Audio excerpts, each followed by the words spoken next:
Before we get started, I would like to share what I believe one of YouTube's most important buttons is.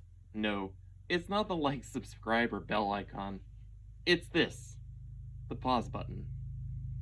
Pausing allows you to do two very important things which have been shown to improve learning. Try to predict what is coming next, and reflect on how new information connects with things that you already know.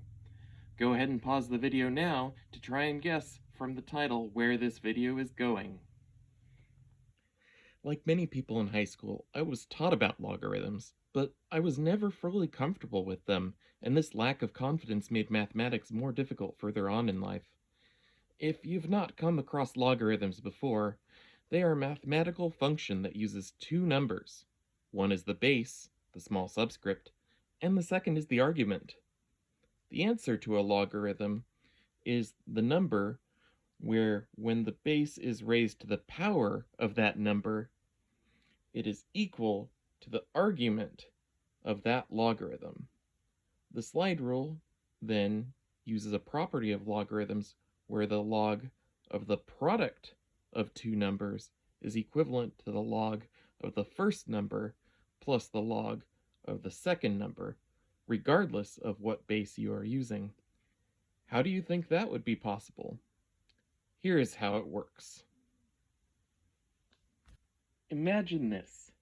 N is equal to some number where a to the n is equal to b. M is equal to some number where a to the m is equal to c. This means that m equals log base a of c, and n equals log base a of b. This means that log base a of a to the n times a to the m is equal to the log base a of a to the m plus n because of the properties of exponents. By the definition of a logarithm, the log base a of a to the m plus n has to be equal to m plus n. Now, let's take into consideration that a to the n is equal to b, and a to the m is equal to c. Substituting these back in gives us log base a of b times c is equal to log base a of b plus log base a of c. If you need time to think on that, feel free to pause or even rewind the video here. Now that we've established that it is at least theoretically possible to multiply two numbers via some sort of addition, how exactly is it accomplished on the slide rule? On screen now is a digital version of the slide rule. We are going to be paying attention to the C scale on the slide and the D scale on the body. These scales are not marked like a ruler with equal increments, but rather logarithmically. Imagine each number on these two scales says log base 10 of that number. We can then add these logs by sliding the slide forward to log base 10 of 2 on the D scale, for example, and then sliding the cursor to log base 10 of 3 on the C scale.